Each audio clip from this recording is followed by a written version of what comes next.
to a Mardi Gras event.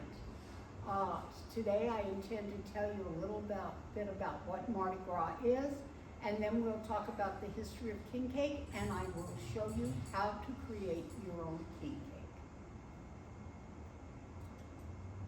cake. The history of Mardi Gras in a capsule. Mardi Gras means Fat Tuesday in French, and Fat Tuesday really relates in most people's minds only to the Tuesday before Ash Wednesday. But that's really the end of the carnival season. Carnival starts on the 6th of January, the Epiphany, the end of the 12 days of Christmas. And traditionally, that's a time of overindulgence, food, alcohol, parties. It's a wonderful time of celebration.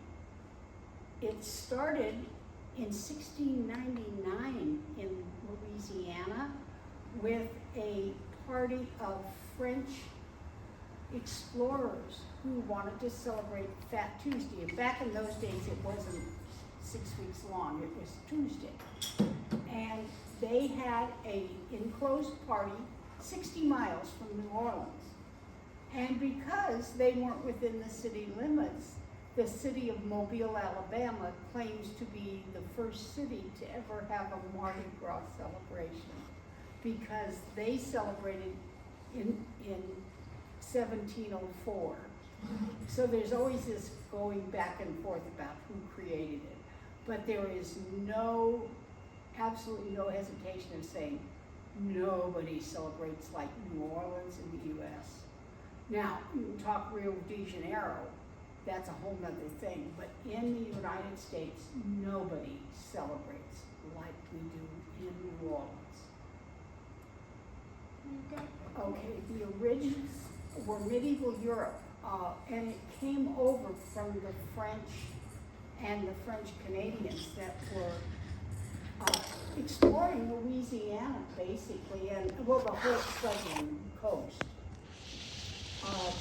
But it was New Orleans became famous for their grand celebrations, their houses. For years, they had masquerade balls, which were the French tradition, and that's why even today, if you were in a parade in New Orleans, by law, you must wear a mask and paint your face till you are on the That stems from the masquerade balls and the fact that people could be arrested for parading prior to 1835. Now, in 1857, the crew of Comus formed. They were the first crew to form a social group for having these grand galas. Then in 1872, the crew of Rex formed. The crew of Rex was the first crew to organize. Before, it was kind of a loose conglomeration of people, and the parades were always held at night with flambeau carriers, which were men that carried these huge lit torches to light the parade route. To this day, some of the parade routes still use flambeau carriers, but they carry electronic torches, and people still tip the torch carriers. And that started back in the 1800s. In 1872,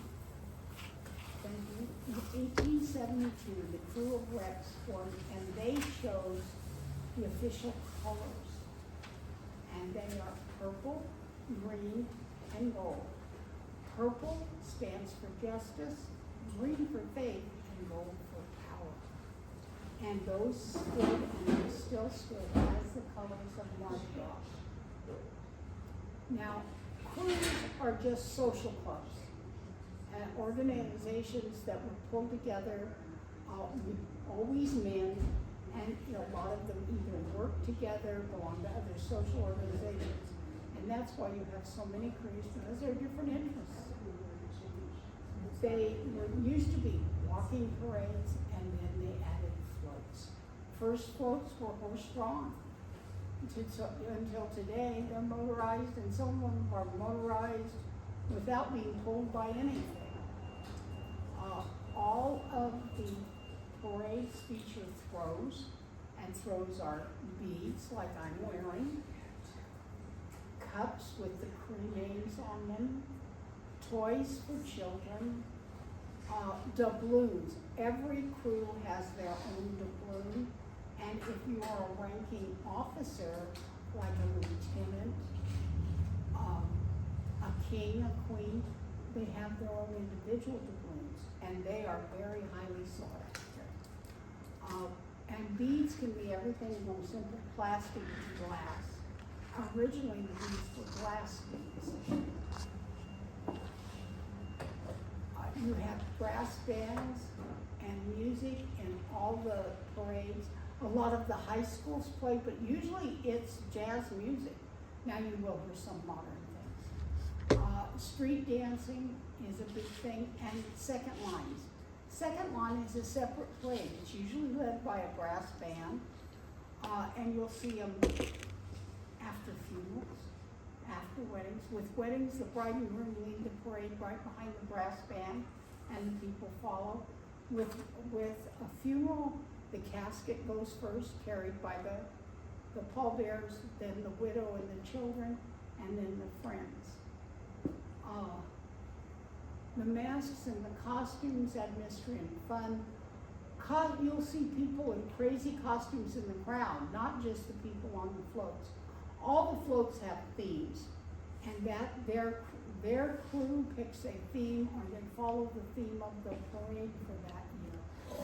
And every crew member of that parade will dress accordingly.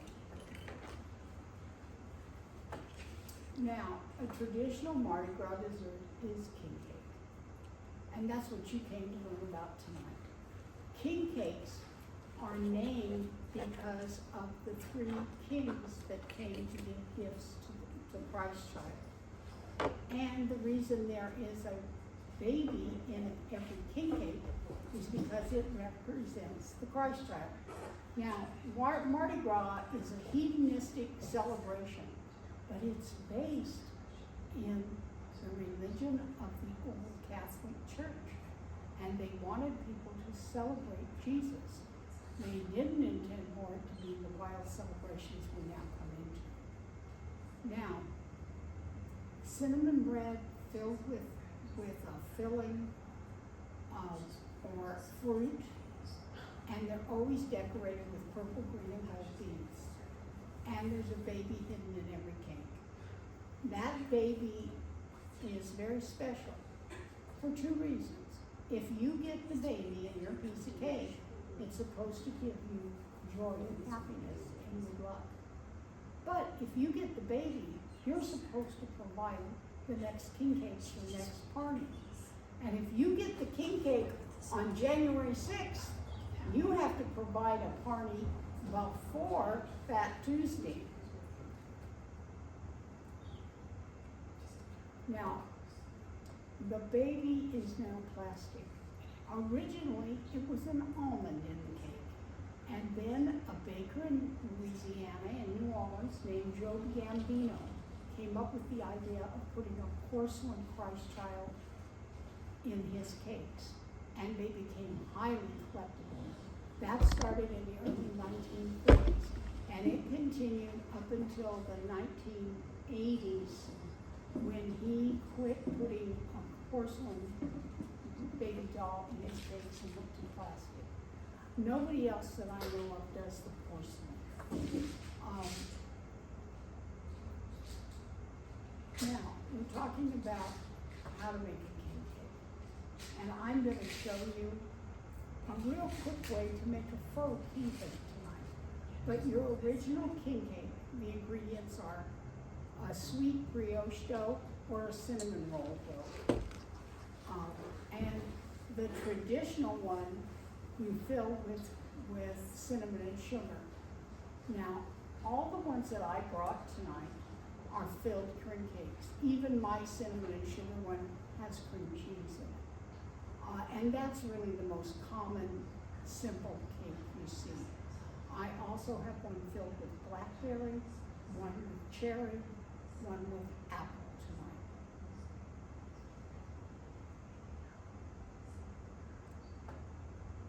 You roll the dough into a rectangle. You add cinnamon sugar, filling, roll and shape into a ring. You bake it until golden. You insert the baby after baking, everybody. Plastic babies melt in the oven, and then you decorate it. Now,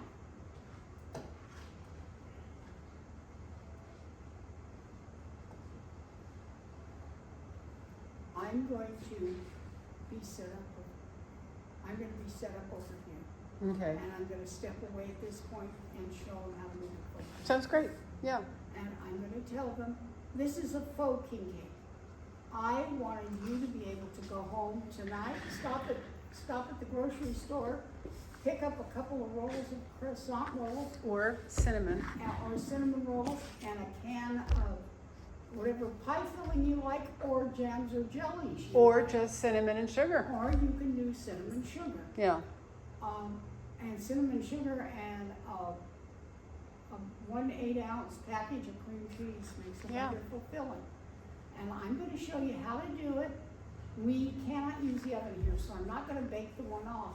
But I have the 4 examples over there that I baked this morning. And I'm welcoming you when we get done here. We'll slice them for everybody to get a taste. And if you have any questions, I'll be glad to answer the best way I can. And if you are on your way to Mardi Gras or want to go someday and you have some questions, I lived in the area for 15 years. And my daughter-in-law's a native New Orleanian.